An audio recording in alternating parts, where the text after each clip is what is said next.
Welcome to Hellfire Club.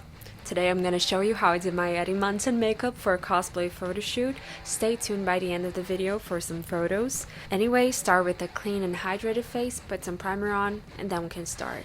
First step is this color correcting concealer. I'm going to use the green to cancel all the red spots on my face. This is an extra step that I like to do. And then I'm going to go over it with a foundation. And then I'm going to use a concealer on the high spots on my face and overall on places that I want more coverage.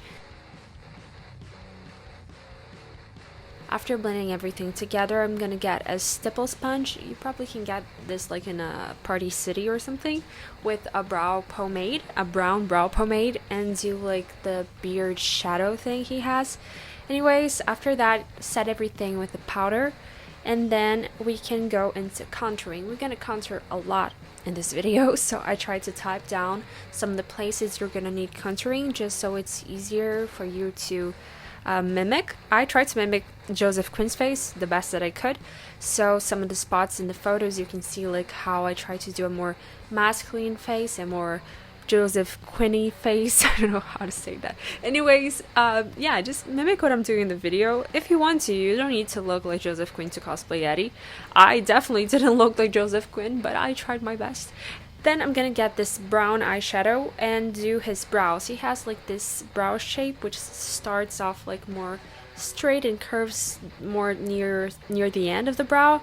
So I tried to mimic that, and I also put some like around my eyes, lashes, and went over some of the like laugh lines and the lines around the eye just to make them appear more. Then I'm gonna get this like brow mascara, use them on my brows, my mustache, and my eyelashes. Then I'm going to start with the lip. I used this really light pink to contour my lips first, and then I went with a darker shade over it. It's like he has a very V-shaped cupid's bow, and it's more round on the bottom lip. And then I went over with a 10 powder, and with a concealer I went around the edges just to make everything pop more. You can use a brush. I just used a paper because this was a makeup test. If you want, you can also contour your neck and Adam's apple, but I didn't do that. Anyways, use some setting spray and you're done. I hope you liked this video. Please comment down below if you cosplayed as Eddie Munson for a convention or for Halloween, and what other videos you'd like to see. Also, check out my Instagram for more photos of this amazing photo shoot I did with my friend, and I hope you subscribe for more videos like these. Thank you so much for watching. Have a good one. Bye bye.